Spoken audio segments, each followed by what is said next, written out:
Assalamualaikum warahmatullahi wabarakatuh. Pada saat ini, saya Samuel Martin Pradana, Magister Terapan Teknik sebagai Ketua Peneliti dengan judul penelitian pengaruh perbedaan jenis konstruksi kain tenun terhadap sifat kenyamanan pakaian kerja perawat atau scrub suite akan melaporkan laporan kemajuan penelitian saya, di mana penelitian ini diketuai oleh saya sendiri dengan beranggotakan Nurse Hilma Yesi, Eskep MKep, beserta Nurul Inayah Huta Suhud, SPDI MHUM. Laporan penelitian ini dilatar belakangi dengan adanya pakaian kerja perawat. Seperti yang kita ketahui, pakaian kerja perawat atau pakaian seragam perawat sejatinya dirancang untuk memenuhi kebutuhan peran profesinya di rumah sakit. Akan tetapi di dalam pelaksanaannya, pakaian tersebut mengalami berbagai permasalahan, di mana permasalahan yang terjadi adalah merujuk kepada fungsional dan juga performa kerja perawat tersebut. Perkembangan telah banyak dilakukan untuk mengatasi permasalahan tersebut, di mana perkembangan yang telah dilakukan yaitu berupa fungsi dari pakaian tersebut seperti antibakterial, serta bagaimana mendesain dan juga bentuk pakaian kerja perawat tersebut. Adapun di dalam penelitian ini, solusi yang dapat ditawarkan yaitu dengan melakukan analisa berbagai jenis konstruksi kain tenun pada pakaian perawat atau scrub medis terhadap sifat kenyamanan pakaian moisture management. Pada industri pakaian, sifat moisture management adalah salah satu kriteria kinerja kunci yang menentukan tingkat kenyamanan pada bahan atau kain, di mana moisture management didefinisikan sebagai pergerakan terkontrol uap air dan cairan atau keringat dari permukaan kulit ke atmosfer melalui porositas kain. Adapun tujuan daripada penelitian ini adalah menganalisa terhadap konstruksi kain tenun yang dapat memberikan sifat kenyamanan pada pakaian seragam perawat atau scrub medis. Adapun ukurannya adalah dapat menjadi kajian akademis untuk jenis-jenis konstruksi kain tenun yang dapat memberikan sifat kenyamanan pada pakaian, serta menjadi informasi kepada masyarakat dalam hal ini perawat di dalam memilih bahan pakaian kerjanya yang dapat memberikan rasa nyaman serta dapat mendukung performa di dalam bekerja. Penelitian ini dilakukan dengan metode pengumpulan data gabungan antara kualitatif dan kuantitatif, di mana pendekatan ini digunakan untuk memahami permasalahan dalam penelitian secara terperinci dan mendalam, tanpa dibatasi oleh adanya satu metode saja. Setelah itu, metode gabungan ini dapat memberikan data yang lebih komprehensif, valid, reliable, dan juga objektif. Penelitian dengan metode gabungan ini menggunakan exploratory sequential design, yang prosesnya dimulai dengan pengumpulan data kualitatif terlebih dahulu, baru kuantitatif. Di mana dengan tahap penelitian, di mana tahap pertama dilakukan dalam penelitian ini adalah observasi berupa wawancara terhadap informasi kunci, yang selanjutnya dilakukan pengumpulan data kuantitatif, sekaligus menjadi validasi melalui uji laboratorium.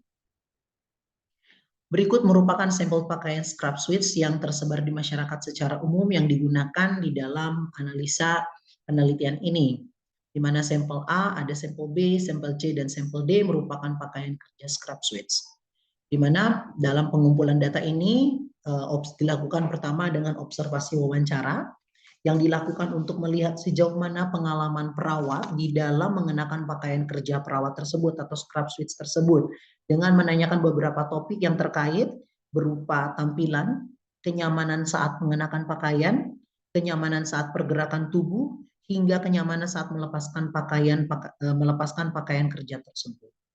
Yang selanjutnya dilakukan dengan pengujian laboratorium berupa konstruksi kain tenun yang di dalamnya akan diuji beberapa hal. Yang pertama adalah pengujian ketebalan kain, lalu yang kedua pengujian gramasi kain, lalu yang ketiga adalah pengujian tetalusi dan tetappakan kain, yang keempat dengan penomoran benang atau sistem penomoran benang, yang kelima adalah dengan komposisi kain, dan yang keenam berupa silang anyaman, di mana dengan silang anyaman ini melihat bagaimana persilangan yang terjadi antara benang lusi maupun pakan. Yang selanjutnya pengujian dilakukan dengan pengujian daya tembus udara, dan yang terakhir adalah dengan pengujian moisture management fabric pada bahan. Adapun temuan yang terjadi setelah dilakukan namanya observasi, yang pertama adalah mengenai tentang observasi wawancara. Observasi dan wawancara pada penelitian ini dilakukan di RSUD Pariaman, di Jalan Profesor M. Yamin SH nomor 5 Pariaman, Kecamatan Pariaman Tengah, Kota Pariaman, Sumatera Barat. Observasi dilakukan dengan melakukan wawancara secara mendalam dengan perawat di RSUD Pariaman, di mana kegiatan wawancara ini dapat dilihat pada gambar di bawah ini. Pada dasarnya, scrub suits merupakan pakaian kerja yang dapat mendukung pekerjaannya. Akan tetapi, masih terdapat terjadi permasalahan yang terbesarnya adalah dengan rasa panas atau saat mengenakannya. Sehingga perlu dilakukan kajian terhadap permasalahan tersebut, di mana hal tersebut divalidasi dengan adanya pengujian terhadap laboratorium terhadap beberapa pakaian kerja perawat yang tersebar di masyarakat pada umumnya. Ini merupakan hasil pengujian dengan konstruksi kain tenunan, di mana terdapat tebal kain, berat kain, lalu dari konstruksinya dari tetalusi dan juga pakan, dari penomoran benang hingga anyaman bahkan hingga komposisi pada sampel A, sampel B, sampel C, dan sampel D. Serta dapat kita lihat juga di sini merupakan pengujian daya tembus udara yang dilakukan terhadap keempat sampel. Dari hasil pengujian yang telah didapatkan bahwa konstruksi kain tenunan, dalam hal ini nilai tetalusi dan pakan pada bahan, itu berpengaruh terhadap nilai daya tembus udara.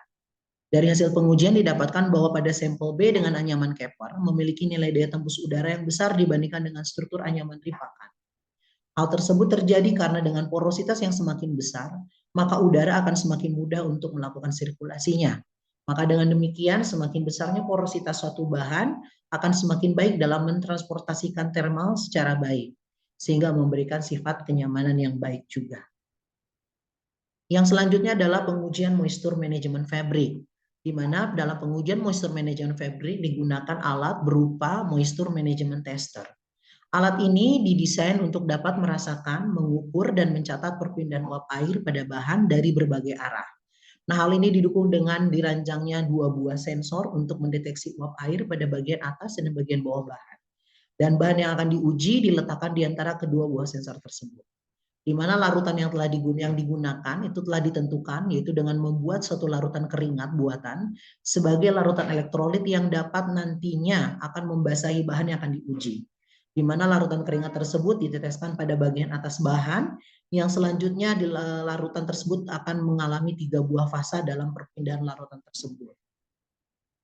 Nah, di mana untuk dapat mempelajari lebih dalam mengenai tentang indeks atau parameter dalam pengukuran moisture management properties ini, dapat kita lihat dengan yang pertama melihat waktu pembasahan atau wetting rate, ya, permukaan atas dan permukaan bawah.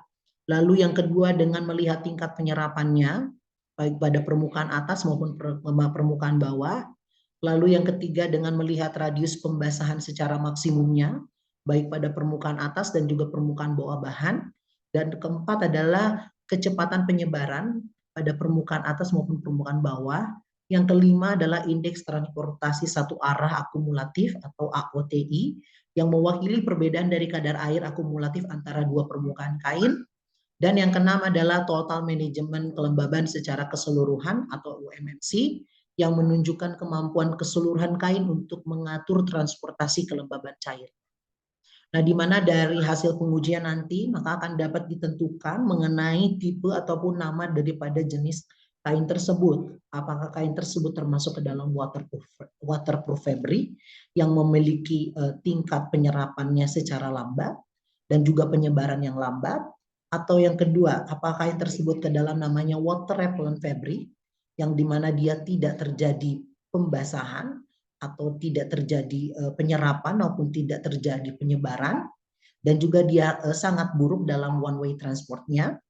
Yang ketiga adalah termasuk ke dalam slow absorbing and slow drying fabric, di mana dia slow absorption, slow spreading, dan juga sangat buruk terhadap one way transportnya.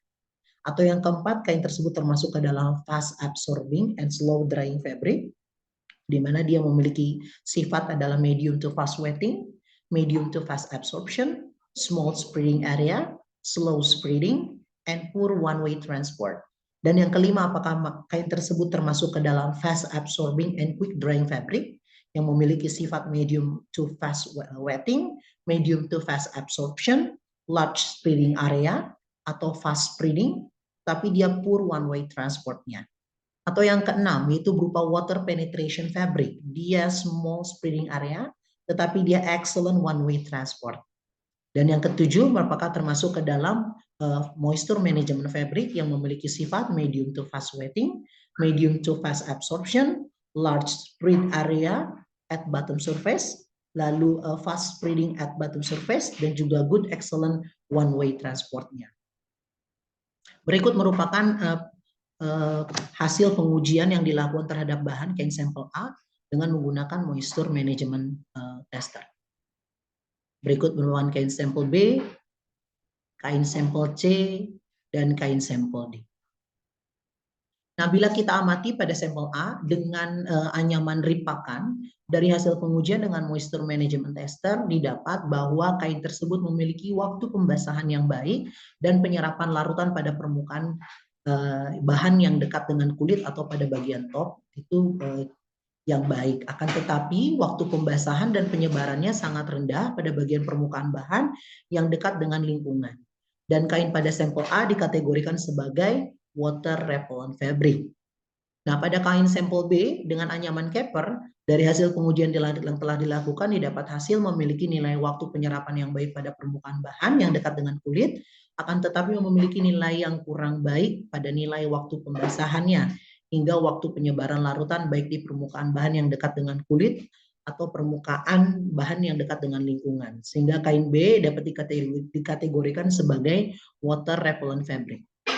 Dan pada kain sampel C dan D dengan anyaman caper, dari hasil pengujian yang telah dilakukan didapatkan hasil bahwa kain sampel C dan D dikategorikan sebagai water penetration fabric yang memiliki nilai one way transportnya yang sangat baik, akan tetapi untuk kain C dan kain D ini merupakan bahan yang dapat mentransportasikan air dan udara ke lingkungan, tetapi sangat lemah dalam menyebarkan larutan ke permukaan bahan yang dekat dengan lingkungan.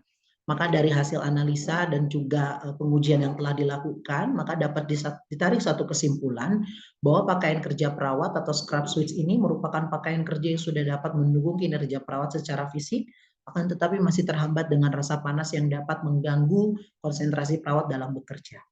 Serta pakaian kerja scrub suits ini yang tersebar di pasaran secara luas, memiliki konstruksi anyaman berupa anyaman rib, pakan, dan juga caper yang memiliki kerapatan yang bervariasi. Serta konstruksi anyaman rib, pakan maupun caper ini belum dapat memenuhi sifat kenyamanan pakaian.